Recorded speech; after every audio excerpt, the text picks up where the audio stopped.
ಈ ಥರ ಪಲ್ಯ ಮಾಡೋದಕ್ಕೆ 2 ಸೌತೆಕಾಯಿ ಇದ್ದರೆ ಸಾಕು ಫ್ರೆಂಡ್ಸ್. ಹಾಗೆ 1 ಟೊಮೆಟೊ. ಬೇಕಾಗಿರೋ ಇಂಗ್ರೀಡಿಯೆಂಟ್ಸ್ ಬಂದುಬಿಟ್ಟು ಸೌತೆಕಾಯಿ ಮತ್ತು ಟೊಮೆಟೊ ಇದ್ದರೆ ಈ ಥರ ನಾವು ಪಲ್ಯನ ಮಾಡ್ಬೋದು. ಬನ್ನಿ ಅದು ಯಾವ ಥರ ಪಲ್ಯ ಮಾಡೋದು ಅಂತ ನಾನು ತೋರಿಸ್ತಾ ಇದ್ದೀನಿ. ಇವಾಗ ಸಮ್ಮರ್ ಸೀಸನ್ ಅಲ್ವಾ, ಸೌತೆಕಾಯಿ ಸಿಗೋದು ಜಾಸ್ತಿನೇ ಇರುತ್ತೆ.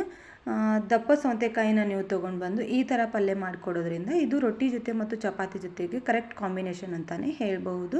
ಬನ್ನಿ ನೋಡೋಣ ಯಾವ ಥರ ಮಾಡೋದು ಅಂತ. ಇಲ್ಲಿ ನಾನು ದಪ್ಪ 2 ಸೌತೆಕಾಯಿನ ತೊಗೊಂಡಿದ್ದೀನಿ. ಈ ಥರ ಹಿಂದ್ಗಡೆ ಇರೋದು ಮತ್ತು ಮುಂದ್ಗಡೆ ಇರೋ ತುಂಬನ್ನು ತೆಗೆದು ಕಟ್ ಮಾಡ್ಕೋಬೇಕು. ಮಾರ್ಕೆಟಲ್ಲಿ ಕೇಳಿದರೆ ದಪ್ಪ ಸೌತೆಕಾಯಿ ಪಲ್ಯ ಮಾಡೋದಕ್ಕಂತಲೇ ಕೊಡ್ತಾರೆ ಕೇಳಿದರೆ. ಸೊ ಚಿಕ್ಕ ಸೌತೆಕಾಯಿನ ತೊಗೊಳಕ್ಕೆ ಹೋಗಬೇಡಿ ಫ್ರೆಂಡ್ಸ್, ಅದು ಎಷ್ಟು ರುಚಿಯಾಗಿ ಬರೋದಿಲ್ಲ ಪಲ್ಯನ. ಈ ಥರ ದಪ್ಪ ಇರೋ ಸೌತೆಕಾಯಿನ ತೊಗೊಂಡ್ರೆ ಪಲ್ಯ ಕೂಡ ತುಂಬ ರುಚಿಯಾಗಿ ಬರುತ್ತೆ. ನೋಡಿ, ಈ ಥರ ನಾವು 1 ಸೌತೆಕಾಯಿನ ಕಟ್ ಮಾಡಿಕೊಂಡು, ಸೌತೆಕಾಯಿ ಪಲ್ಯ ಮಾಡಬೇಕಾದ್ರೆ ಸಣ್ಣದಾಗಿ ಕಟ್ ಮಾಡ್ಕೋಬೇಕು ಫ್ರೆಂಡ್ಸ್, ದಪ್ಪಾಗಿ ಕಟ್ ಮಾಡ್ಕೊಳ್ಳೋಕೆ ಹೋಗಬೇಡಿ. ನಾನು ತೋರಿಸ್ತಾ ಇದ್ದೀನಿ ನೋಡಿ, ಈ ಥರನೇ ಕಟ್ ಮಾಡ್ಕೊಳ್ಳಿ. ಈ ಥರ ಕಟ್ ಮಾಡ್ಕೊಳ್ಳೋದ್ರಿಂದ ಸೌತೆಕಾಯಿ ಪಲ್ಯ ಬೇಗ ಬೇಯುತ್ತೆ.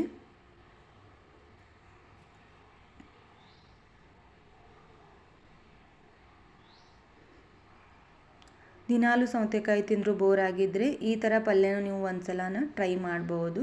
ಹಾಗೆ ಟೇಸ್ಟ್ ಹೇಗಿದೆ ಅಂತಲೂ ಕೂಡ ಕಮೆಂಟ್ ಮಾಡಿ ತಿಳಿಸಿ.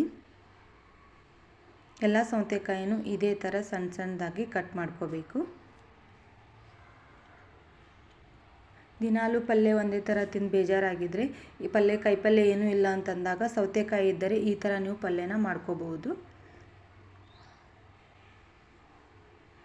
ಇದಕ್ಕೆ ಭಾಳ ಬೇಕಾಗಿಲ್ಲ ಏನು ಹಾಕಬೇಕಂತ, ಬರೀ ಸೌತೆಕಾಯಿ ಟೊಮೆಟೊ 2 ಇದ್ದರೆ ಕರೆಕ್ಟಾಗಿ ಪಲ್ಯ ಮಸ್ತಾಗಿ ರೆಡಿ ಆಗುತ್ತೆ.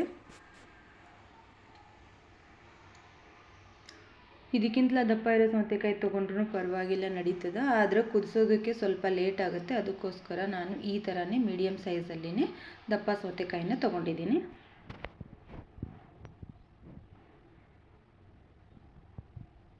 ನೋಡಿ, ಇದೇ ಥರ ಎಲ್ಲನೂ ಸೌತೆಕಾಯಿ ಸ್ಲೈಸ್ ಹಂಗೆ ಮಾಡ್ಕೊಳ್ಳಿ. ದಪ್ಪಾಗಿ ಮಾಡ್ಕೊಳಕ್ಕೆ ಹೋಗಬೇಡಿ ಫ್ರೆಂಡ್ಸ್, ಇದು ಆಲ್ರೆಡಿ ದಪ್ಪ ಇರೋ ಸೌತೆಕಾಯಿ ಇರೋದ್ರಿಂದ ಸ್ಲೈಸಸ್ ದಪ್ಪ ಆಗೋ ಚಾನ್ಸಸ್ ಇರುತ್ತೆ. ಅದಕ್ಕೋಸ್ಕರ ಸ್ವಲ್ಪ ಸಣ್ಣ ಅಂದರೆ ಸ್ವಲ್ಪ ಸ್ಮಾಲ್ ಸೈಜಲ್ಲೇ ಆದಷ್ಟು ಎಷ್ಟು ಟ್ರೈ ಮಾಡಿ ಸ್ಮಾಲ್ ಸೈಜಲ್ಲಿ ಕಟ್ ಆಗುತ್ತೆ ಅಷ್ಟು ಸ್ಮಾಲಲ್ಲಿ ಮಾಡ್ಕೊಳ್ಳಿ.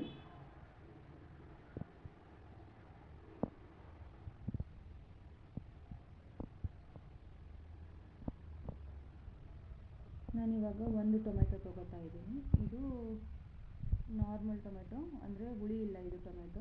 ಹುಳಿ ಇರೋ ಟೊಮೆಟೊನ ತೊಗೊಳೋಕ್ಕಿಂತ ಈ ಥರ ಟೊಮೆಟೊ ಇದ್ದರೆ ಬೆಸ್ಟು. ಯಾಕಂದರೆ ಆಲ್ರೆಡಿ ಸೌತೆಕಾಯಿ ಪಲ್ಯಕ್ಕೆ ಟೊಮೆಟೊ ಹಾಕೋ ಅವಶ್ಯಕತೆ ಇರೋದಿಲ್ಲ. ಆದರೂ ಸ್ವಲ್ಪ ರುಚಿ ಜಾಸ್ತಿ ಇರಲಿ ಅಂತ ಟೊಮೆಟೊ ಹಾಕ್ತಾ ಇದ್ದೀನಿ. ಅದನ್ನು ಕೂಡ ನೀವು ಇಲ್ಲ ಅಂದರೆ ಸ್ಕಿಪ್ ಮಾಡ್ಕೋಬೋದು, ಹಾಗೇನೂ ಕೂಡ ಮಾಡ್ಕೊಳ್ಳಿ ಪಲ್ಯನ. ಟೊಮೆಟೊ ಹಾಕಬೇಕಂತೇನು ಕಂಪಲ್ಸರಿ ಇಲ್ಲ, ಸ್ಕಿಪ್ ಕೂಡ ಮಾಡ್ಕೋಬೋದು. ಹುಳಿ ಟೊಮೆಟೊ ಇದ್ದರೆ ಅರ್ಧ ಹಾಕ್ಕೊಳ್ಳಿ, ಇಲ್ಲ ಈ ಥರ ಸ್ವೀಟ್ ಟೊಮೆಟೊ ಇದ್ದರೆ 1 ಹಾಕ್ಕೊಳ್ಳಿ.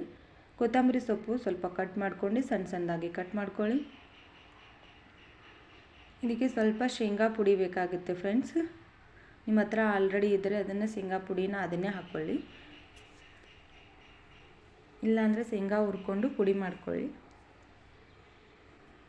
ಬನ್ನಿ ಇವಾಗ ಒಗ್ಗರಣೆ ಯಾವ ಥರ ಹಾಕೊಳ್ಳೋದು ಅಂತ ತೋರಿಸ್ತೀನಿ. 2 ಸ್ಪೂನ್ ಆಗುವಷ್ಟು ಎಣ್ಣೆ ಹಾಕ್ಕೊಂಡು ಅದಕ್ಕೆ ಸಾಸಿವೆ ಚಟಪಟ ಅಂದಮೇಲೆ ಜೀರಿಗೆನ ಹಾಕ್ಕೊಳ್ಳಿ. ಕಲರ್ ಚೇಂಜ್ ಆದಮೇಲೆ ಕರಿಬೇವಿನ ಸೊಪ್ಪನ್ನು ಹಾಕ್ಕೊಳ್ಳಿ. ಅದು ಕಲರ್ ಚೇಂಜ್ ಆದಮೇಲೆ ಬೆಳ್ಳುಳ್ಳಿ ಹಾಕ್ಕೊಂಡು ಸ್ವಲ್ಪ ಬ್ರೌನ್ ಕಲರ್ ಆಗುವವರೆಗೂ ಫ್ರೈ ಮಾಡ್ಕೊಂಡ್ಬಿಡಿ. ಇವಾಗ ಡೈರೆಕ್ಟಾಗಿ ಟೊಮೆಟೊ ಹಾಕಕ್ಕೆ ಹೋಗಬೇಡಿ ಫ್ರೆಂಡ್ಸ್. ಇವಾಗ ಏನು ಮಾಡಬೇಕು, ಸೌತೆಕಾಯಿನ ಕಟ್ ಮಾಡ್ಕೊಂಡಿದ್ದೀವಿ, ಅವೇ ಸೌತೆಕಾಯಿನ ಒಗ್ಗರಣೆಯಲ್ಲಿ ಹಾಕ್ಕೊಂಡ್ಬೇಡಿ.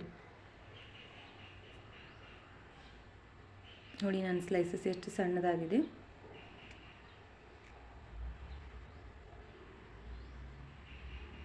ಇವಾಗೆಲ್ಲ ಸೌತೆಕಾಯಿನ ಮಿಕ್ಸ್ ಮಾಡ್ಕೊಂಡ್ಬಿಡಿ. ಈ ಥರ ಮಿಕ್ಸ್ ಮಾಡೋದ್ರಿಂದ ಸೌತೆಕಾಯಿಗೆ ಒಗ್ಗರಣೆ ಫ್ಲೇವರ್ ಕರೆಕ್ಟಾಗಿ ಮಿಕ್ಸ್ ಆಗಿಬಿಡುತ್ತೆ. ಅದಕ್ಕೋಸ್ಕರ ಪಲ್ಯ ಅಂತೂ ಸೂಪರಾಗಿ ಬರುತ್ತೆ ಈ ಥರ ಮಾಡೋದ್ರಿಂದ. ಇವಾಗ ಟೊಮೆಟೊ ಹಾಕ್ಕೊಳ್ಳಿ. ಸೌತೆಕಾಯಿ ಸ್ವಲ್ಪ ಕಲರ್ ಚೇಂಜ್ ಆದಮೇಲೆ ಟೊಮೆಟೊ ಹಾಕ್ಕೊಳ್ಳಿ. ಹಾಗೇನ ಇದ್ರ ಜೊತೆಗೆ ಕೊತ್ತಂಬರಿ ಸೊಪ್ಪು ಹಾಕೋತಾ ಇದ್ದೀನಿ. ನೀವು ಮೇಲ್ಗಡೆ ಕೂಡ ಹಾಕ್ಕೋಬಹುದು. ನಾನು ಜಾಸ್ತಿ ಎಲ್ಲ ಕಡೆ ನಾನು ಕೊತ್ತಂಬರಿ ಒಗ್ಗರಣೆಯಲ್ಲೇ ಯೂಸ್ ಮಾಡೋದು. ಇವಾಗ ರುಚಿಗೆ ತಕ್ಕಷ್ಟು ನೋಡಿಕೊಂಡು ಉಪ್ಪು ಹಾಕ್ಕೊಳ್ಳಿ. ಉಪ್ಪು ಹಾಕ್ಕೊಂಡಾದ್ಮೇಲೂ ಕೂಡ ಅಷ್ಟೇ ಸ್ವಲ್ಪ ಹೊತ್ತು ಫ್ರೈ ಮಾಡ್ಕೋಬೇಕು. 1 ನಿಮಿಷ, ಫುಲ್ 1 ನಿಮಿಷ 2 ನಿಮಿಷ ಮಾಡಿಕೊಂಡು ನಡೀತದೆ. ಇವಾಗ ಮಸಾಲೆ ಖಾರ ಹಾಕೋತಾ ಇದ್ದೀನಿ ಫ್ರೆಂಡ್ಸ್. ನಿಮ್ಮ ಹತ್ರ ಮಸಾಲೆ ಖಾರ ಇಲ್ಲ ಅಂದರೆ ರೆಡ್ ಚಿಲ್ಲಿ ಪೌಡರ್ ಇರುತ್ತಲ್ವ, ಅದನ್ನು ಬೇಕಾದರೂ ನೀವು ಯೂಸ್ ಮಾಡ್ಕೋಬೋದು. ಹಸಿಮೆಣ್ಸಿನ್ಕಾಯಿ ಹಚ್ಚೋಕ್ಕಿಂತ ಬದಲು ಈ ಥರ ಮಸಾಲೆ ಖಾರ ಅಥವಾ ರೆಡ್ ಚಿಲ್ಲಿ ಪೌಡರ್ ಹಚ್ಚಿದರೆ ಮಸ್ತಾಗೆ ಬರುತ್ತೆ ಪಲ್ಯ. ಸೊ ರೆಡ್ ಚಿಲ್ಲಿ ನಿಮ್ಮ ಹತ್ರ ಇಲ್ಲ ಅಂದರೆ ಏನು ಮಾಡಬೇಕು ಅಂದರೆ ಮೆಣಸಿನ್ಕಾಯಿ ಇರುತ್ತಲ್ವ, ಒಣ ಮೆಣಸಿನ್ಕಾಯಿನ ಅದನ್ನು ಪುಡಿ ಮಾಡಿಕೊಂಡು ಅದ್ರ ಜೊತೆಗೆ ಒಂದು ಸ್ವಲ್ಪ ಅಜ್ವಾಯಿನು, ಜೀರಿಗೆ ಮತ್ತು ಧನಿಯಾ ಕಾಳು ಎಲ್ಲ ಹಾಕ್ಕೊಂಡು ಅದ್ರ ಜೊತೆಗೇ ಮಿಕ್ಸ್ ಮಾಡಿಕೊಂಡು ರುಬ್ಕೊಂಡು ಬಿಡಿ ಮಿಕ್ಸಿ ಜಾರಲ್ಲಿ. ಅದನ್ನು ಕೂಡ ಹಾಕಿದರೆ ಮಸ್ತಾಗೆ ಬರುತ್ತೆ ಪಲ್ಯ. ಅದನ್ನು ಕೂಡ ನೀವು ಟ್ರೈ ಮಾಡ್ಬೋದು. ನೋಡಿ ಇವಾಗ ಎಲ್ಲ ಮಿಕ್ಸ್ ಮಾಡಿದ್ಮೇಲೆ ಈ ಥರ ಬಂದಿದೆ. ಇವಾಗ ಇದು ತಿನ್ನೋಕೆ ರೆಡಿ ಆಗಿಲ್ಲ ಫ್ರೆಂಡ್ಸ್. ಇದಕ್ಕೇನು ಮಾಡಬೇಕು, 1 ಗ್ಲಾಸ್ ಆಗುವಷ್ಟು ನೀರು ಹಾಕ್ಕೊಂಡು ಕುದಿಸ್ಕೊಳ್ಳೋಕೆ ಇಡಬೇಕು. ಯಾಕಂದರೆ ದಪ್ಪ ಇರೋದರಿಂದ ಸೌತೆಕಾಯಿ ಬೇಗ ಕುದಿಯೋದಿಲ್ಲ. ನೀರು ಹಾಕಿ 10 ನಿಮಿಷ ಕುದಿಸಿದ ಮೇಲೆ ಈ ಥರ ಪಲ್ಯ ರೆಡಿ ಆಗುತ್ತೆ. ಹಾಗೆ ನಮ್ಮ ಚಾನಲ್ನ ಫಸ್ಟ್ ಟೈಮ್ ನೋಡ್ತಾ ಇದ್ದರೆ ಸಬ್ಸ್ಕ್ರೈಬ್ ಮಾಡ್ಕೊಳ್ಳಿ. ಹಾಗೆ ಪಕ್ಕದಲ್ಲಿರೋ ಬೆಲ್ ಐಕನ್ನು ಕೂಡ ಪ್ರೆಸ್ ಮಾಡ್ಕೊಳ್ಳಿ. ವಿಡಿಯೋಗೊಂದು ಲೈಕ್ ಕೊಡೋದನ್ನು ಮಾತ್ರ ಮರಿಬೇಡಿ. Thank you for watching. Bye bye.